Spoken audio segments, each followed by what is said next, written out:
Good day and welcome back to the Dispatch with Tom Gandley. I'm Tom Gandley. Let's open up the Dispatch now and see what we've got. In Cuba, massive protests against the Castro regime in over a dozen cities as the Cuban government even urges their communist loyalists to take to the streets in counter-protest.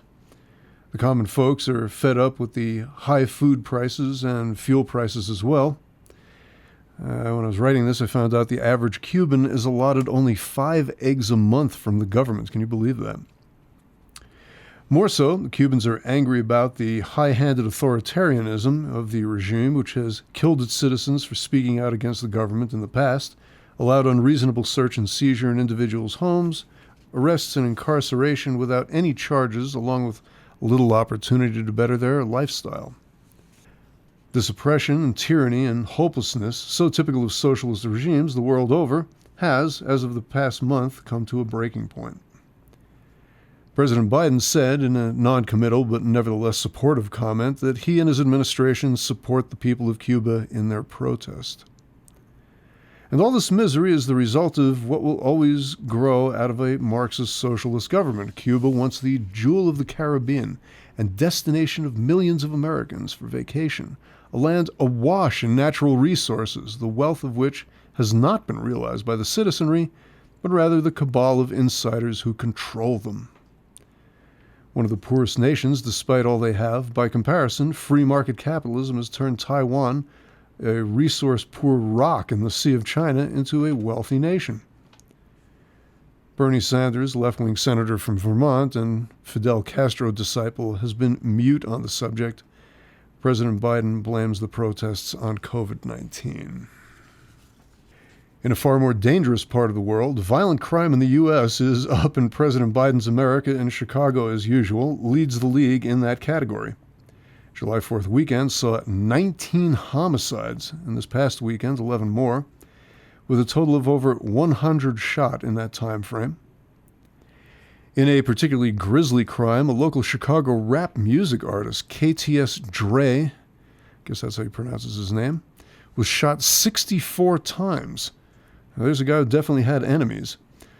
2 women he was with were, when he was gunned down, suffered minor wounds, and they're expected to survive. Democrat-run cities across the U.S. are the biggest victims of violent crime, while many have seen it increase in double digits, some as much as 68% over the last year. Defunding the police, eliminating bail, as in New York City, and neglecting the enforcement of the law, as in California's Democrat-driven policy to not even arrest petty theft criminals, is all seen as contributing to the massive crime spike. But as per their jaundiced view on crime, the Biden administration would rather focus on guns rather than the hand that pulls the trigger. Chicago Mayor Lori Lightfoot, who is black, blames the soaring violence on the police and, this is new, racism. Voting reform and its consequences are also a hot point of discussion in politics and the media these days. Photo IDs now seem to be okay with Democrats who have, up until lately, been universally opposed to them, referring to them as a poll tax or the fatuously insipid Jim Crow 2.0, as Joe Biden loves to parrot for no more than dramatic hyperbole. But the best and most preposterous pushback against voter IDs came this past week when Vice President Kamala Harris voiced opposition to it on behalf of rural voters in the heartland, since there were, according to her, so few Kinko's and FedEx stores available in that area. So, according to Democrats, rural Americans apparently can't find a copy machine when they need one, if they even need one. VP Harris, no doubt, attempting to create another boogeyman to scare Midwestern farmers? Could be. The Biden administration is being sued by the state of North Dakota for the loss of billions in revenues, as much as $5 billion by one estimate. The administration suspending new oil and gas leases on federal lands and waters has handcuffed the industry in that state, cutting off revenue for jobs, education, etc. North Dakota is the U.S. second largest producer of oil after Texas. Attorney General Wayne Stenehjem said he sued to, amongst other things, keep North Dakota's control over its own resources. Since the shutting down of oil and gas leases on federal lands, gasoline has reached up close to $4 a gallon. As many of you have heard by now, maverick billionaire Sir Richard Branson flew into orbit a short while back in a specially designed space plane. He beat out Jeff Bezos to become the first billionaire to be jetted into space on his own dime. Branson and 5 other Virgin Galactic Holding employees flew 50 miles above the New Mexico desert, capping off a venture that had its conceptualization almost 17 years ago. Said Branson of the 1-hour flight until touchdown, "I was once a child who looked up to the stars. Now I'm an adult in a spaceship looking down to our beautiful Earth." The space plane piggybacked on another plane to an altitude of 46,000 feet before a rocket was ignited on the space plane that then went up to 53 miles altitude. Branson plans to herald in a space tourism business in about another year, and 600 wealthy people have already signed up for tickets. They'll each fork over $250,000 American for the journey.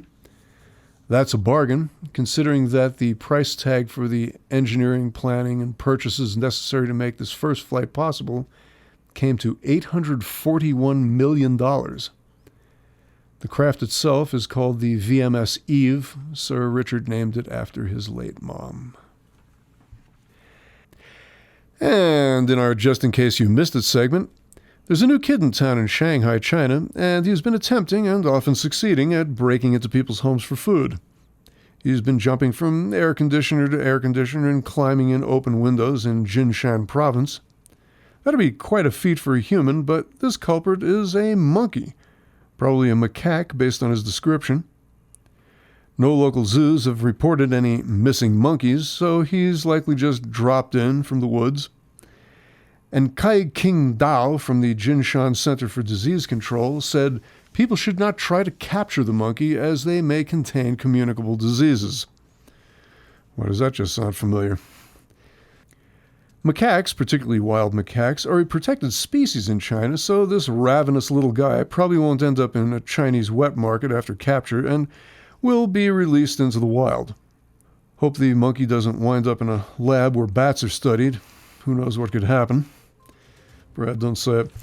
And with that, this has been Tom Gandley in the Dispatch. Thank you for listening. Please continue to listen to Resilience Talk Network and tune in for the next Dispatch. Brad Neufeld has provided technical assistance. I'm Tom Gandley.